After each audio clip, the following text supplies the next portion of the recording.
कल्पना करो, अगर कोई ऐसा दैत्य पैदा हो जाए जो देवताओं को हरा दे, जो भगवान विष्णु को भी चुनौती दे दे और जिसे मारना महादेव के लिए भी आसान ना हो, तो क्या होगा? ऐसा ही एक दैत्य था, जालंधर, जिसका जन्म खुद शिव के क्रोध से हुआ था और उसका अंत हुआ इतिहास के सबसे भयानक युद्ध में। जालंधर का रहस्यमयी जन्म। एक समय देवताओं और असुरों के बीच भयंकर युद्ध चल रहा था। देवताओं का अहंकार बढ़ चुका था। तब कैलाश पर्वत पर ध्यान में बैठे महादेव के भीतर भयानक क्रोध जाग उठा। उनके तीसरे नेत्र से निकली एक अग्नि ज्वाला सीधे समुद्र में जा गिरी।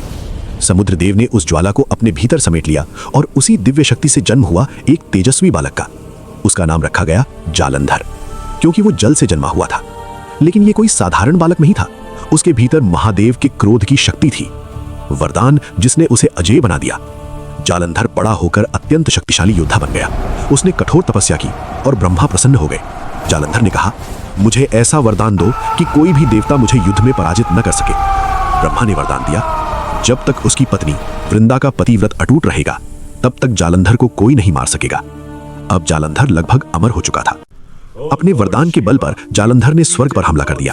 इंद्र, अग्नि, वरुण सभी देवता उसके सामने हार गए। यहां तक कि उसने विष्णु को भी युद्ध की चुनौती दे दी। देवता भयभीत हो गए। तब सभी देवता एक ही स्थान पर पहुंचे, महादेव का क्रोध।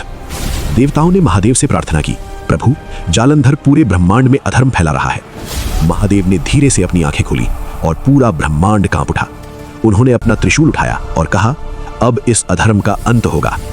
जब युद्ध भूमि में महादेव और जालंधर आमने सामने आए तो आकाश में बिजली कड़कने लगी, पृथ्वी कांप उठी। जालंधर गर्जना करते हुए बोला, महादेव, मैं आपकी ही शक्ति से जन्मा हूं, मुझे कोई नहीं हरा सकता। और फिर शुरू हुआ भयंकर युद्ध। जालंधर ने हजारों मायावी रूप बना लिए, लेकिन महादेव के त्रिशूल के सामने उसकी सारी माया टूटने लगी। उधर भगवान विष्णु ने अपनी लीला से वृंदा का पतिव्रत भंग कर दिया। जैसे ही वो शक्ति समाप्त हुई, जालंधर कमजोर पड़ गया।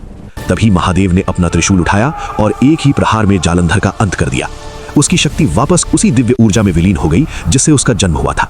महादेव ने कहा, जब शक्ति धर्म के लिए होती है तो वो देवत्व बनती है, लेकिन जब वही शक्ति अहंकार बन जाए तो उसका अंत निश्चित है। हर हर महादेव।